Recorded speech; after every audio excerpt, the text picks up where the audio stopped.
Well, hello again, everybody, and welcome to another episode of Keeping Up with E-commerce, brought to you by SAP Upscale Commerce. My name is Dan Gingiss, the Experience Maker. I'm a customer experience speaker, coach, author, and podcaster, and the host of this show. And I get the fun duty of talking to some really smart people every episode about all of the issues that are affecting e-commerce today. And I have to say, it's like everybody has become an e-commerce giant in the last 2 years, right? Even companies that weren't in e-commerce before have had to get there. And so a lot of them are looking at the last mile or that final leg of the order journey. And man, that can be the winner or the loser of the experience, right? It can really be the part that makes or breaks it. So it's been such a challenge, and the complexity has risen, the costs have risen. And so today we have two great guests who are going to help dissect this for us. First of all, I want to welcome back from SAP CX, he's the Global Industry Principal of Consumer Products, Paul Smith. Welcome, Paul. Hi, Dan. Good to be back. So, and where are you joining us from? I'm in just outside London today, so it's been a lovely, beautiful day. Oh, it's as only London days can be, right? Yes. Well, welcome back. And then we have a new guest that we're excited to welcome. Her name is Dana van der Heide, and she is the founder and CCO of Parcel Perform. How are you, Dana? Very good, very good. Thanks for having me. Very exciting. Well, we're so happy to have you. And where are you connecting from?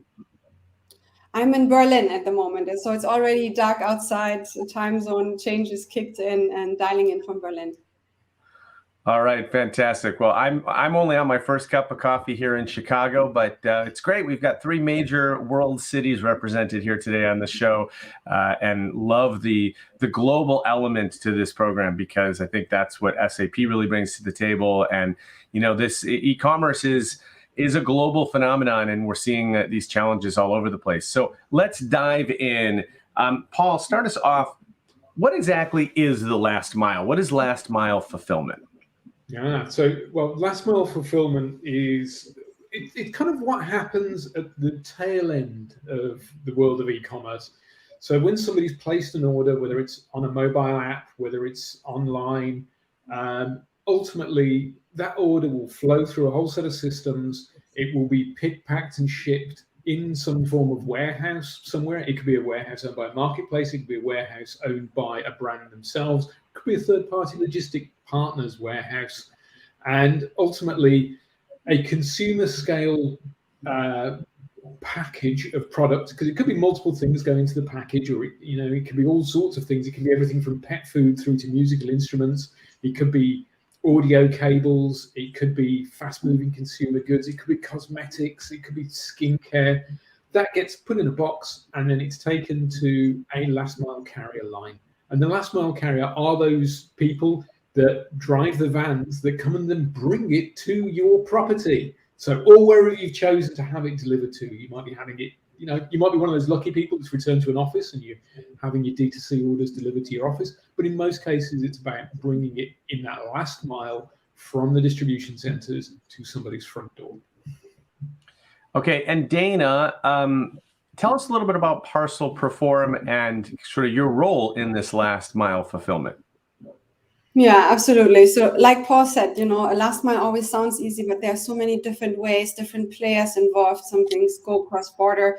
And one thing that we realized is there's no kind of standard for parcel tracking. Everyone wants to know where these parcels are, especially also when they will arrive. But all the parcels are with different carriers and languages. And at Parcel Perform, we really wanted to develop one global standard for delivery and tracking data across the globe. We have integrated more than 750 different carriers. And we now finally have streamlined data that's easy to interpret. And with that, we can enable all the retailers, the marketplaces, all the shippers out there to take control of that very important last journey and the last experience that is so impactful and powerful for the success of e-commerce overall. You know, it's funny, as you say, sort of a global, consistent framework. I don't know why this was occurring to me, mostly because I like words, but I'm just wondering, it's a crazy question, but I'm just wondering, in Europe, do they call it the last kilometer, or is last mile still an acceptable term? You guys won. It's still last mile here. Okay, fantastic. Okay, so let's talk about this. This last mile is an interesting part of the journey because everything can go right up to that moment. You've got it in inventory. You don't have any supply chain issues. You've packed it up real nice. You've gotten it to the outside of the warehouse, and then all of a sudden now it's out of your hands. So I want you to talk about, and Dana, let's start with you. How do you help clients feel comfortable with the fact that, this might be the first point in the customer journey where they have to let go and they have to let somebody else handle that piece? And I would imagine that's got to be stressful. Yeah, absolutely. And the interesting thing is, it's exactly what's happening, right? Traditionally, e-commerce shops optimize their website, spend a lot of time on marketing and money and budgets, but then they give their parcels to the last mile providers and they just do the rest. And you kind of cross fingers and hope for the best. And the only way to find out it didn't happen is because someone calls customer service, which again, is quite a bad experience. So, in the business that we're in, we actually don't have to convince people to let us do that experience. We have to convince them to take control back and just let us help them to manage this process. So I think that's a big difference. And also now in the days where, volumes are going up, it's getting messier and messier. It's extremely expensive to operate customer service center where you get a lot of WISMO inquiries, sometimes up to 50%. So it's even more powerful to have control on this process. And the last, also very interesting part, maybe also coming from a European perspective, is GDPR. Do you really want the carriers to have all the personal information of your clients and send the emails? Or do you want to keep that in-house and just have a service partner that you work with to manage this notification flows and data security as well? So when you talk about giving the control back to the original vendor, let's say that the vendor that I buy something from is sending me a tracking link. Well, that tracking link ultimately, whether you're sending me to a UPS or a FedEx or some other carrier's site to look up that tracking number, or whether you're grabbing that data from their site, there's still that quality of the data, right? So if you send me this link and it says, and there's no information, or it's been stuck at the same status for the last week, what's the vendor supposed to do about that now? Yeah, so very good question. So first of all, you get a link, but then this time this link posts back to the website of the vendor, so anyone that sells. So they keep the customer in that experience. The second thing is, last mile tracking starts at the last mile, starts when the carrier actually has the parcel. But don't we all know this experience? You buy something and latest a day later, you check where it is now. But most of the cases, it's still in a warehouse, and that information the last mile carrier would never show on their tracking pages. And that's why we work with all the sellers and senders of parcels to basically put it back into their website, because there we can also put together anything that happens on payment, order confirmation, the warehouse.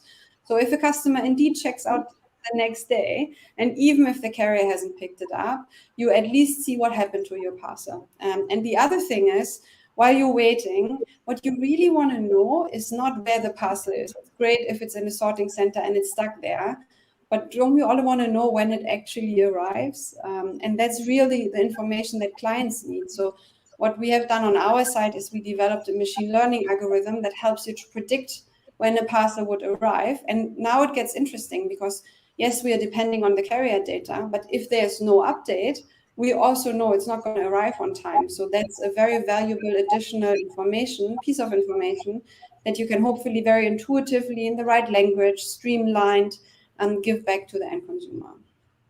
Yeah, and this is where we get to proactive customer service, right? Alerting people, hey, it looks like your package might be delayed, resetting the expectation so that they're not sitting there on Tuesday because you told them Tuesday last week and they're wondering where their package is.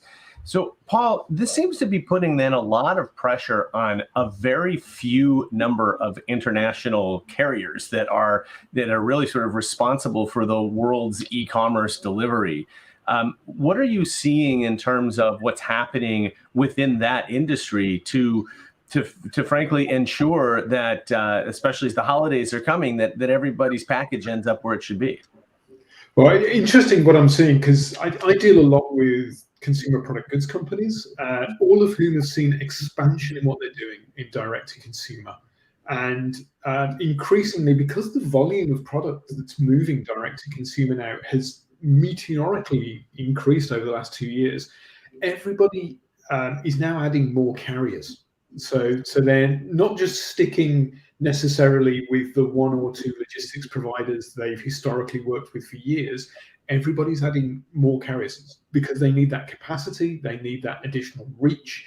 And in some cases, in CP companies are houses of brands, right? So, and they do their own things per brand, per region. And it's one of the reasons I love Parcel Perform is because there are no standards between all of those different carriers. Every time you add a new carrier, you potentially add an additional headache in terms of how are you going to integrate to them from passing even just basic data to them, and how are you going to get the tracking data back, and then what events does that tracking data have within it, because each carrier operates slightly differently. Parcel Perform unify all of that into a consistent model. That makes it much easier to add kind of new carriers. So as people are coming into that holiday season, and they're kind of saying, oh, actually, we've seen the demand, we need to scale and add more carrier lines and more carriers to do it. And it can be regional ones, it can be locally specific ones. Parcel Perform gives people that agility and flexibility to very quickly kind of add more carriers as well. And because that's the journey, that's the direction we see people heading in at the moment, is rather than trying to consolidate everything into one, is people are kind of diversifying and using more carriers. And then I would add to that also the carriers are sometimes using carriers. I mean, at least in the United States, you have sort of the last mile, which is that a FedEx or a UPS might hand it off to the U.S. Postal Service because it's a rural address and they're not going out there very often. And so now you've almost got a subcontractor, which of course adds more confusion, more potential for disruption. And I think that certainly can be confusing. So let me stick with you for a second, Paul. One company that has sort of decided to skirt most of this is Amazon. And I can tell you that when I take my dog for a walk on my own block, it is rare that I don't see an Amazon truck somewhere. And so they've really decided, okay, we're going to handle this ourselves. Is Amazon the only company that is capable of doing that? Or do you think that is something down the road that some of the big guys will try to emulate? No, I mean, we're seeing other businesses are kind of arriving with trying to build networks of carriers. Even Amazon themselves, they don't just run their own fleet and their own trucks. They also use third-party carriers. They use other last-mile carriers and logistic providers, depending on market, depending on the proximity of DCs. The thing that Amazon have got probably better than anybody else is the distribution of distribution centers. So they've actually generally got products closer to people than most other people have. Apart from retail premises. I mean, interestingly, it's one of the drivers in the retail space of why people are much more interested in things like ship from store, because people are usually not more than a couple of kilometers from their nearest store that could be providing them those goods. So there's even an element of this whereby if an order flows to a store, there can still be a last mile carrier involved in a ship from store scenario. That's the way in which we see some retailers and some parties trying to outpace Amazon by, it's going to take 24 hours for Amazon to get it to you. But actually, if you do a ship from store and a last mile carrier with kind of like a 2-hour or 4-hour delivery, you can get it even quicker than getting it from Amazon. So some people are trying to differentiate in doing that as well. So certainly, Amazon does this well at scale, but there are other players and parties finding ways of finding the chinks in that armor. But we're also seeing people kind of building networks of kind of carriers and 3PLs to try and offer that same capability to distribute product more widely, to try and tackle the almost monopoly that Amazon sometimes has in this space. So. Well, and Dana, I was going to ask you about this idea of networks, but not necessarily from the logistics perspective. I'm wondering, even from the retailer perspective, has there ever been any discussion amongst retailers of maybe combining forces, trying to package different kinds of goods together? Is it impossible because the timing doesn't match up? Or is there a way, for example, that maybe in the future we get a box? It's kind of like Amazon's got Subscribe and Save, and once a month you get the box of all the stuff. I'm wondering whether retailers could combine together to do that same box of stuff. It would help with sustainability and reduced packaging. It would, reduce a lot of the push on the logistics providers. Are you seeing any of that, or is it really just no matter what size you are, e-commerce, brand new upstart or gigantic, it's just everyone for themselves? Yes and no, right? We work with a lot of marketplaces. Then they obviously, are on the forefront of combining orders, making sure it can come maybe also from the same warehouse. I'm sure clients of ours like Zalando and Wayfair, they're experimenting with different product mixes in one box. And I think they made really good experiences there. Also, to Paul's point earlier, that a lot of them, like Nespresso, who we work with globally, and they just do delivery from boutiques to bring it closer to the customer. So I think you see all sorts of things, but ultimately, specifically in a high peak period and high growth, like we see it with a lot of D2C brands, they would usually manage their own last mile providers, or they have a warehouse from which they manage that. And then we see some of the, D2C brands working together, maybe operating from the same warehouse, but like their orders would still go out in single shipments usually. Okay, makes sense.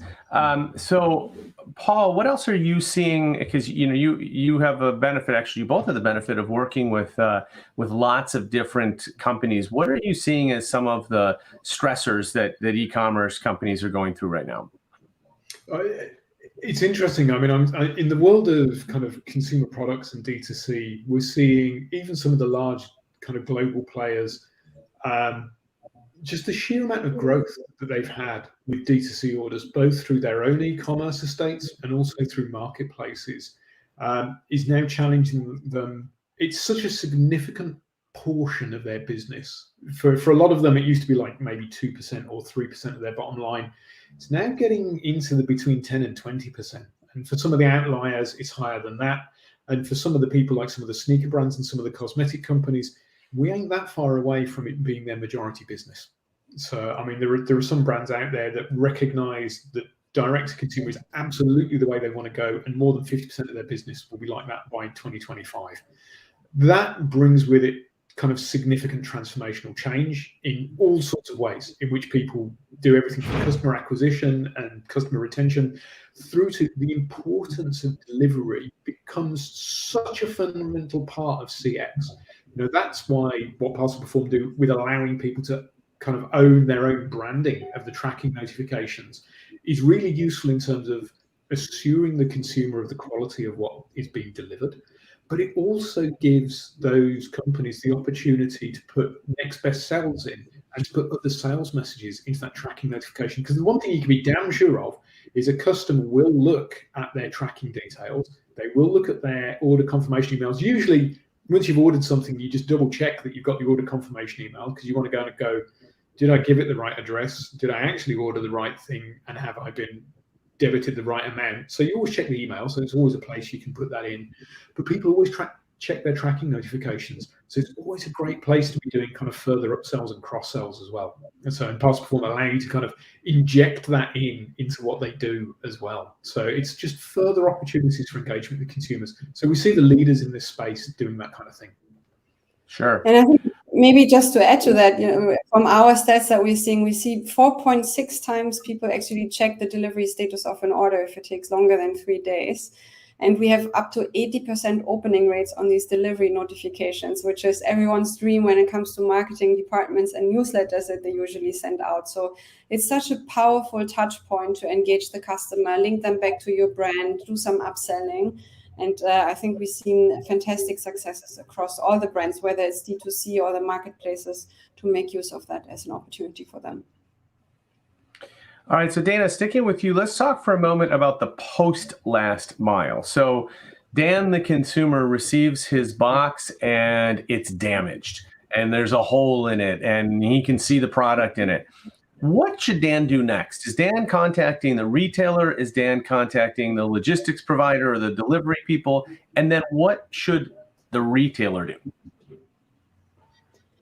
Yeah, so good question. So I think often we even have to start earlier than that. A carrier says the parcel was delivered, but it could be at a parcel locker, it could be at the parcel shop, or it could be at your neighbor's house. And this is where the problems already start, because you have to do really good communication around this. And often we get a notification from one of the big carriers, yeah, your parcel arrived in the locker, but you never even know which of your orders, if you shop a lot online, is actually in there, and then you tend to forget, or the parcel shop was closed. So it's so important to manage it, to make sure your clients even get the parcel, and maybe send a reminder if it's at the neighbor's house. Maybe the next day. We really believe in sending these reminders to make sure. And then once you know that it was delivered, you have the opportunity, because you now have exact data when it was delivered, to then re-engage the customer again and say, hey, your parcel was delivered. How happy were you with the delivery? Like an NPS score for deliveries, that can be extremely powerful. Also, maybe because what we do is we obviously analyze the performance of the carriers, the SLA compliance. We can tell, but it also matters on how the clients felt about it, because what we're seeing is not everyone cares about getting it the fastest as possible. They care about it being reliable on when it arrives. And again, there is so important to really manage that process. And the same with damaged goods. It's important that the customer feels they are well taken care of. So if we see an item was lost or damaged, we can automatically create a ticket for customer service. They can proactively reach out. Maybe you have an email with a little discount code. So you avoid the customers to call and, is already upset, but you make this entire experience a lot more proactive for you to tackle it, maybe even before the customer realizes. It might get lost, but customer service knows first, already issues the next delivery. And that just then gives you an experience that you feel you can trust in your brand, and makes a huge difference for your next purchase. I totally agree, and it was not a fictional story. Dan did just receive a package that was damaged and had a hole in it. And it's funny because you get these email notifications that even have a picture of the package being delivered, on your doorstep, and you can see that it's damaged, and nobody is actually saying anything, which I think is definitely a missed opportunity. That being proactive is so helpful. Paul, we're almost out of time, but I wanted to ask one little sort of deeper question. Have you seen anything about e-commerce players that are selling perishable goods, and what are they having to deal with that's maybe different than others? Yeah, it's certainly it's a more challenging space in terms of delivery direct to consumer, but certainly we actually within SAP we've got a customer doing just that, specifically with upscale commerce as well, selling perishable goods. And what it requires is that the carriers that they use are using kind of refrigerated delivery. And in some cases, you've got to make sure that those goods actually are packaged appropriately with kind of cold packs and refrigerated material around them as well. So there are ways of even making it work for kind of perishable goods. So whether it's chocolates or whether it's kind of like fresh pet food, there are ways of doing it. It restricts the number of carriers that you can do it with, but there are carriers that specifically focus on doing temperature controlled delivery. So yeah, that option still, everybody seems to think kind of perishable goods or temperature controlled delivery is a no-no for D2C. It's not. So, but it certainly helps having something that notifies the consumer of when to expect to receive it, because you can ship it in a temperature controlled way. But if you are leaving it on the doorstep, ideally it does help if the consumer's there to accept it in. So for sure. And the one thing I would add there too is that don't make it the consumer's problem. Make sure that you're solving it. So for example, if you're shipping chocolates, there's some companies that say, well, we just don't ship in the summer. I think that's a tough answer, right? I mean, I understand why, but I would rather them figure out how to ship in the summer instead of telling me that they can't ship in the summer. That's just from a consumer perspective.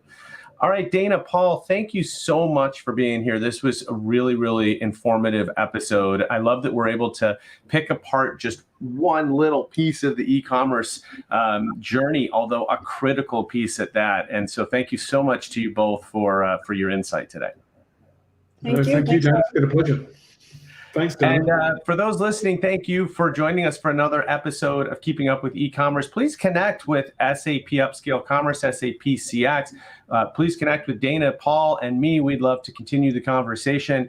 You can go to sap.com/upscalecommerce, or you can take a picture of this QR code to learn more about SAP's Upscale Commerce product. And also you can go to YouTube if you'd like to see all of the previous episodes of Keeping Up with E-commerce. We are on episode 11, which means you have 10 other amazing episodes to go watch. And that is at youtube.com/C/SAPCX. It's SAPCX's channel on YouTube. Once again, I'm Dan Gingiss, the Experience Maker. Thanks so much for being here. We'll see you next time on Keeping Up with E-commerce from SAP.